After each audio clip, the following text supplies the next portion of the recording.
올해도 엘로끼는 없었다. 이 주제로 첫 번째 이야기를 나눠볼 텐데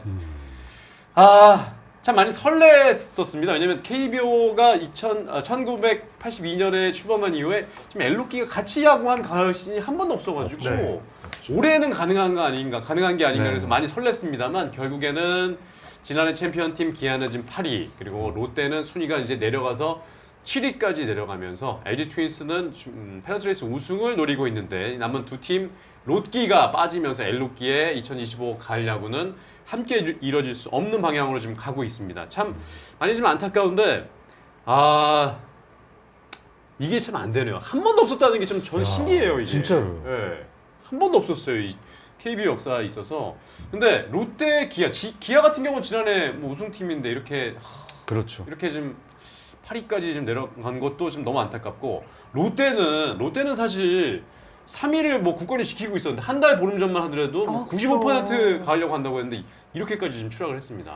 물론 이제 10개 구단 모두가 이제 인기가 많지만 사실 엘로끼 하면 또 상징하는 그렇죠. 부분이 있잖아요. 네, 사실 그럼요. 과거에는 조금 안 좋게 네. 이제 여겨지기도 했지만 이 스스로 이걸 좀 탈피했다라고 네. 생각을 하거든요. 그러면서 프로야구의 대표적인 어떤 인기 구단으로 딱 자리매김을 했는데 네. 사실 이 현장에서도 그리고 야구계에서도 이 세 팀이 좀 나란히 올라가면 더 뭔가 뜨거운 또 그런 모습을 볼 수 있지 않을까 기대를 네. 많이 했고 사실 올해 몇 번의 좀 찬스가 있을 거라고 봤어요. 근데 음. 그때마다 뭔가 좀 살리지 못하면서 네. 특히 이제 롯데와 기아 같은 경우는 뒷심이 굉장히 좀 약해했습니다. 9월 승률을 보면 제가 알기로 9위, 10위 이렇게 되거든요. 네. 그러다 보니까 가장 결정적인 순간에 힘을 내지 못하면서 좀 하위권으로 좀 처지게 됐습니다. 예, 맞아요. 지금 제일 슬프실 분은 아마 허규현 총재가 제일 슬플 것 같긴 한데 왜냐면 이게 역사에서 처음으로 있는 이 가을 야구 그렇죠. 엘로끼가 함께 할 수 있는 그런 시기가 찾아오는 거 아닌가 싶었는데 LG는 꾸준히 잘하고 있고 그렇죠.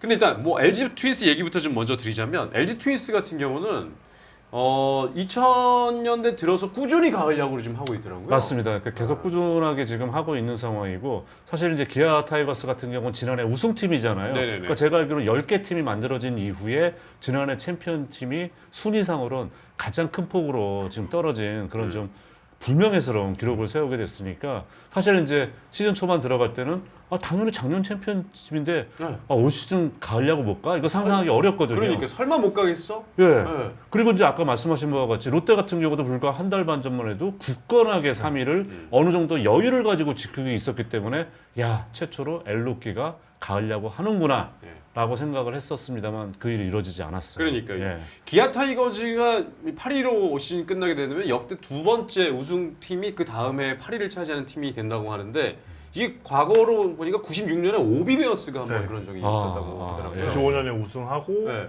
96년에 이제 최하위가 됐어요. 그 8위였죠. 당시에는 네. 8개 팀이었어요. 그 당시는 이제 8개 팀밖에 네. 없었는데 없었으니까. 지금은 이제 10개 팀인데 네. 작년 우승팀이 이렇게 8위를 8위까지. 떨어진다? 이거 누가 상상을 했겠습니까? 사실 개막 전에 예. 많은 분들이 기아는 절대 1강으로 봤거든요. 절대 1강. 네, 왜냐면 네. 객관적인 전력에서 뭐 마이너스 요소가 많지 않고 심지어 네. 좀 영리하게 그 네. 공백을 메웠다라는 굉장히 네. 좋은 평가를 받았는데 네. 한 시즌 만에 분위기가 완전히 좀 달라진 그런 좀 안타까운 모습입니다. 그러다 보니까 이제 타이거즈 팬분들이 등을 돌리시면서 캠프지 때부터 이야기를 좀 꺼내시는데 이 그래요? 캠프지 때부터 네. 뭔가 준비가 안 된 게 아니냐, 예? 훈련이 부족한 게 아니냐. 물론 뭐 부상 이야기도 당연히 부상이 지금 순위가 떨어지는데 큰 역할을 했겠습니다만 이 다른 그 요소들을 좀 찾기 시작을 하는데 이 캠프지부터 이야기를 막 하시기 시작하더라고요. 뭐 사실 이제 워낙 그 추락의 폭이 네. 크고 충격이 있었기 때문에 사실 이유를 찾으려면 한도 끝도 없겠죠. 근데 이게 뭐 말씀하신 바와 같이 한 가지 이유로만 보기는 어려운 것 같아요. 그러니까 네. 부상 선수들 뭐 작년에 MVP였던 김도영 선수가 거의 뭐 존재감을 뭐 부상 때문에 드러내지도 못했었고 사실 시즌 중반에도 나성범, 뭐 김선빈, 그러니까 최용우 선수를 제외하고 네. 팀의 주포들이 부상으로 빠지지 않은 선수가 없었어요. 뭐 그런 것도 있었고 또 게다가 조상우 선수 정말 이 선수를 트레이드를 해서 올 때만 하더라도 기대치가 네. 상당히 했었고 장현식 선수의 공백 충분히 메울 거라고 기대했었는데 사실 그런 일도 일어나질 않았습니다. 맞아요. 그리고 그때만 해도 제가 기억나는 게 불펜이 작년에 그 좋았던 불펜 그대로고 여기는 뭐 자완 불펜도 타 팀하고 비교가 없을 정도로 두텁다라고 얘기했는데 이것도 역시 부상으로 그쵸. 깨지기 시작하면서 네. 불펜도 사실 뭐 이런 추락의 하나의 원인이 될 수 있거든요. 그래서 사실 이 원인으로 뽑을 수 있는 부분은 뭐 정말 많은 것 같아요. 네. 그래서 기아 타이거즈 여기도 나옵니다만 해설위원분들의 뭐 몰표를 받았었는데 그럼요. 5강 탈락이라는 충격입니다. 뭐 2017년에 우승을 한 다음에는 그래도 5위로 간략을 네. 했었잖아요. 네. 그때만 하더라도. 맞아요. 그러니까 이렇게 된 것 자체가 이제 말씀드린 것처럼 뭐 전지훈련 뭐 얘기부터 이제 좀 나오고 있는데 네네. 어쨌든 제일 진짜 중요한 건 이거 같아요.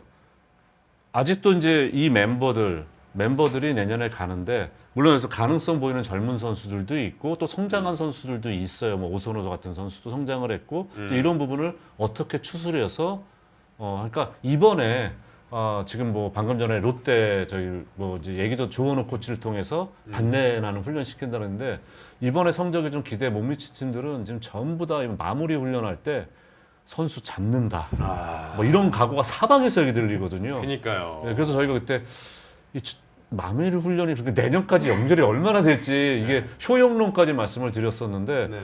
어쨌든 이게 뭐 이렇습니다. 누구한테 책임을 던가는 게 아니라 선수들한테만 책임 돌리기도 어렵고 또 코칭 스태프만 돌리기도 어렵거든요. 그러니까 네. 같이 좀 합쳐야죠 힘을. 예. 네. 이혜진 기자님은 이제 롯데 담당 기자시니까 롯데는 왜 이렇게 잘 나가다가 이렇게 한 달 보름 만에 내려왔을까요? 그러니까 그 말씀하신 것처럼 원인을 찾다 보면은 네. 정말 이제 끝도 없이 네, 다 네. 찾아지거든요. 근데 사실 저는 그 12연패의 후유증이 정말 컸다라고 제일 먼저 생각이 들고요. 네. 그 12연패를 하는 동안 정말 많은 선수들이 또 투입이 됐고 굉장히 그 연패를 끊기 위해서 정말 많은 노력을 했잖아요. 그러면서 오는 후유증이 정말 크구나라고 생각을 했고 네. 사실 전반기를 생각을 하면은 가지고 있는 객관적인 전력보다 더 좋은 그럼요. 성적을 그건 냈거든요. 사실이죠. 네. 그러면서 좀 새로운 얼굴들도 많이 등장을 하고 그랬는데 그 선수들의 어떤 경험의 어떤 한계가 사실 있었고 그 다음에 좀 체력적으로 네. 조금 붙이는 부분도 좀 눈에 보이더라고요. 네. 그래서 이 부분은 어떻게든 롯데가 좀 생각을 해봐야 되는 부분이지 않을까 싶기도 하고 네. 그다음에 그 12연패에 있는 동안 저는 그 리더의 역할을 또 굉장히 크게 뼈저리게 느꼈거든요. 물론 이제 전준우 선수와 같이 동행을 했지만 전준우 선수의 이 라인업의 있고 없고가 아직까지 롯데에게는 정말 엄청난 차이가 있구나라는 거를 또 느끼면서 이 선수층에 대한 생각도 해봐야겠구나라고 생각을 좀 했습니다. 네. 거기다가 이 벨라스케즈를 야심차게 데려왔는데 네. 결국에는 외국인 선수 거의 한 명 없는 거 아닙니까? 그런 거 아닌가요? 지금 그쵸. 네. 사실상 선발 한 명 빼고 하는 빼고 거나 지금 외국인 다름이- 투수 한 명 빼고 거의 네. 이제 맞아요. 들어온 이후부터는 거의 그런 성적을 거두고 있다 보니 그러니까 이게 롯데가 이렇게 원래 그 선발 투수층이 두터운 팀이라고 보기는 어려웠거든요. 네. 근데 거기에 외국인 투수의 역할이 그만큼 이제 비중이 커질 수밖에 없어요. 근데 정말 승부수였었잖아요. 그렇죠. 벨라스케스 10승 투수를 버리고 데려왔기 때문에 이 선수는 정말 최악의 경우라도 터커 데이비스만큼은 해줬어야 되거든요. 그렇죠. 그럼요. 예, 근데 이제 너무 아주 극적으로, 네. 극단적으로 저쪽 끝에 가 있으니까 여기서 또 한 번 더 좀 맥이 풀렸다 그럴까요? 예, 아주 큰 영향이 있었죠. 지금 보면서도 10.05가 평균 자책점이 맞나요? 네, 맞습니다. 네, 맞죠. 네. 와, 참 저 2.20 WAR이 아니라 WHIP입니다. 이닝당 출루 확률이에요. 네. 그러니까 이닝당 그렇죠. 저게 네. 평균 자책점이 됐어야 되는데 그렇죠. 그랬으면 지금 롯데는 아마 3위 경쟁하고 있지 않았을까요? 그러니까요. 네. 이게 이닝당 출루 확률이 2점이니까 이닝당 2명 이상씩을 네. 내보내는 거니까 야. 그러니까 선발 투수 보통 보면은 1.4 이하로 내려가 주어야 된다라고 얘기를 해요. 네. 하는데 1.4는 고사하고 2.2니까 음. 이닝당 2명 이상의 주자를 계속 내보낸다는 얘기잖아요. 네. 와, 이거는 뭐 그러면 이닝도 길어지고 본인도 투구수 올라가고 뭐 공격력도 영향 미치겠죠. 네. 최근에는 이제 불펜으로 옮겨가지고 좀 테스트를 했지만 이 또한 좀 되지 않았기 때문에 아무래도 이제 WHIP가 저 정도면 사실 불펜으로도 좀 어렵잖아요. 어렵죠. 네, 그러다 보니까 좀 전체적으로 불펜진의 과부하도 생기고 그러다 보니까 남은 선발진은 또 그거대로 또 더 힘들고 네. 어떻게 보면 좀 악순환이 되는 그런 결과를 나왔습니다. 근데 어제 경기도 보니까 그 실책도 좀 나왔잖아요. 예, 그러면은 예, 예. 12연패 기간 때도 그랬는데 이 젊은 선수들이 이 내야진 같은 경우는 좀 팀이 좀 어렵고 연패에 빠지고 있으면은 타구가 왔을 때 좀 자신감을 잃어버린 듯한 느낌? 그런 느낌을 좀 많이 받게 되더라고요. 그래서 이 실책이 좀 나오면서 실책하다 보니까 뭐 경기를 내줄 수밖에 없는 상황들이 좀 나오더라고요. 그러니까 저도 이제 들은 얘기인데 아마 이혜진 기자께서 더 잘하실 네. 거예요, 담당이니까. 최근 들어선 선수들의 의욕이 완전히 떨어졌다. 떨어져가지고 이제 최근 이제 보신 분들은 이제 김태형 감독님이 전반기랑 태도가 좀 바뀌셨어요. 경기 중간에도 예전에 막 진짜 뭐 경기 흐름이 나쁘지 않은 것 같은데도 막 선수들한테 막 이게 좀 질책도 해가시면서 맞아요. 막 이렇게 막 밀어붙이는 네. 그런 모습이 있었는데 최근에는 그런 모습이 안 보여서 너무 안 보여서 저희는 이거 그룹 차원에서 얘기 나온 거 아니에요? 그러니까 걱정이 예, 좀 돼요. 예, 이런 얘기까지 나왔었는데 네. 워낙 요즘에 그냥 조용히 경기를 그냥 보시는 예, 것 그냥 같아가지고. 하셔도 그냥 혼잣말처럼 이러고 마시고 예, 예. 저런 분이 아닌데. 그 다른 분하고 얘기를 했을 때도 그런 부분을 좀 걱정했던 게 선수들이 예. 이제 좀 패배 의식 같은 게 좀 많이 생기지 않았을까. 아. 이게 생각보다 좀 오래 갈 수 있거든요. 이게 딱 뭐 비단 올 시즌 딱 하고 내년에는 완전히 또 다른 모습으로 시작할 수 있다라고 하면은 가장 좋은데 똑같은 선수들이잖아요. 그래서 네. 그때의 기억이 꽤 오래 갈 수도 있다. 왜냐하면 이런 어떤 외부에서의 평가라든지 뭐 기사라든지 이런 걸 선수들도 다 접하기 때문에 근데 그런 걸 조금 우려하시는 분도 있더라고요. 제 생각에는 뭐 직접 얘기를 해보진 않았지만 김태형 감독도 그렇기 때문에 오히려 좀 잘 나갈 때는 좀 더 긴장감을 높여주되 조금 분위기 가라앉았을 때는 좀 그냥 해봐라. 네, 좀 자신감 있게 해라. 이런 분위기를 좀 만들어 주려고 좀 많이 노력한 것 같습니다. 예. 근데 지금 뭐 롯데와 기아는 이런데 LG 트윈스는 물론 올 시즌 어떻게 마지막 마무리를 어떻게 할지 모르겠습니다만 야, 뭐 2020년 이후에는 계속 가을 야구도 하고 있고 2023년에 우승도 차지했고 야, LG 트윈스의 이 독주 체제는 앞으로 향후 좀 어떻게 될 것으로 보십니까? 그러니까 이게 우리 과거에 흘러간 역사를 한번 짚어보잖아요. 네. 그러니까 진정한 독주체하려면 연패를 해야 돼요. 아, 일단 2연패, 3연패를 가지고 가야죠. 왜냐면 과거에 네. 뭐 해태부터 시작을 해서 정말 왕조라고 불렸던 팀들은 연패를 합니다. 삼성도 중간에 그런 기간이 있었고 맞아요. 이제 그러면서 하는데 LG가 지금 꾸준하게 가을 야구는 가고 있는데 2023년 우승 딱 한 번 했단 말이에요. 네. 그러니까 이런 거하고 똑같은 거죠. 뭐 메이저리그 비유하자면 LA 다저스가 지난 13년 동안 계속 올랐는데 2020년 단축 시즌 할 때 첫 우승을 했어요. 그때 감흥이 없었거든요. 네. 지난해 우승을 했을 때는 정말 진정하게. 맞습니다. 근데 네. 정말 진정한 왕조로 인정받으려면 연패를 해줘야 되는 게 분명히 있어요.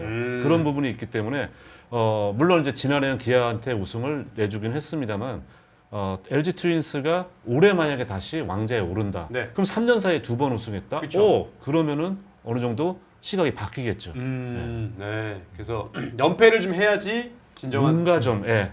강력하다. 그 네. 멤버들을 그냥 우승 멤버들은 최강의 멤버라고 볼 수 있잖아요. 예. 그 멤버들이 정상의 자리에 있을 때 더 많은 한마디로 수확을 해야 된다는 얘기가 되겠습니다. 지금 LG 트윈스 멤버 보면 뭐 최강팀 아닙니까? 최강이죠. 거기에다가 이제 새롭게 또 나오는 어. 얼굴들도 뭐 네. 김영우 선수랄지 그렇죠. 신예 선수들도 굉장히 잘하고 있기 때문에 현재도 좋지만 미래도 굉장히 밝다 이런 얘기가 많이 나오고 있고 예. 사실 염경엽 감독이 항상 강조하는 게 시스템이거든요. 그렇죠, 시스템. 매뉴얼에 따라서 어떤 누구 한 사람에 의해서 좌지우지 되는 게 아니라 이 팀만의 색깔대로 이제 꾸준히 갈 수 있는 그래서 2023년에 우승을 했을 때도 예. 우리의 다음 목표는 왕조를 건설하는 겁니다. 이렇게 어. 얘기했던 기억이 나거든요. 네. 그럼 그- 우승해야겠네요.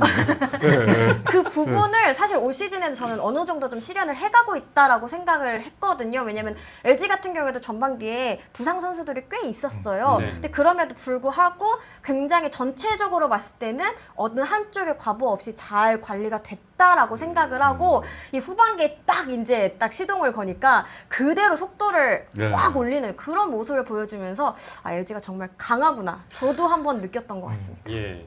뭐 약점을 굳이 꼽는다면 불펜이죠. 불펜이 좀. 올해도 뭐 결국은 뭐 이틀 전에도 그런 이제 그렇죠. 참사가 일어났고 네네. 불펜이 사실 지금 한국 시리즈 간다고 했을 때 유영찬, 김진성, 김영우 3명 이후에 아, 맡길 투수가 눈에 안 보이거든요. 네네네. 그게 일단 마지막 고민일 것 같습니다. 그러니까 이 선수들이 원래 못하던 선수들이냐? 그게 아니에요. 그러니까 그때 아시다시피 7타자 연속 4사구 나오고 밀어내기 6개 연속 나오고 근데 그때 나왔던 투수 얼굴 보잖아요. 한때 보면 마무리 투수했던 선수도 있고 아, 그러네요. 특히 재작년에 우승할 때 주축 불펜의 주축 면모로 활약했던 선수도 있고 그러니까 진짜 흔히 얘기해서 저희가 뭐 요즘은 그런 얘기 안 하는 패전 처리반처럼 예. 그 나올 투수들이 아니었음에도 불구하고 그런 일이 벌어졌기 때문에 좀 그런 쪽에 대한 불안감은 있는 것 같습니다. 네. 뭐 하지만 지금 10개 팀 봤을 때는 뭐 가장 투타 밸런스가 제일 좋은 팀이 아닌가. 그럼요. 네, 그런 생각을 하면서 LG 트윈스는 이렇게 승승장구하고 있는데 지금 롯데와 기아가 사라지고 말았습니다. 지금 가을 야구 함께 할 수 없는 상황까지 가고 있는데 아쉽습니다. 지금 뭐 관중이 올해 1,200만 관중을 네. 돌파할 수 있는 그런 시기까지 왔는데 이 가을 야구에 같이 함께 할 수 없다는 게 참 많이 안타깝네요. 자, 롯데와 기아 이렇게 이야기를 해봤는데 내년 시즌 뭐 기대해 봐야죠. 뭐 어쩔 수 없지 뭐. 네, 그렇죠. 내년 시즌 기대해 봐야 될 것 같아요. 언제나 내일은 있습니다. 그러니까요.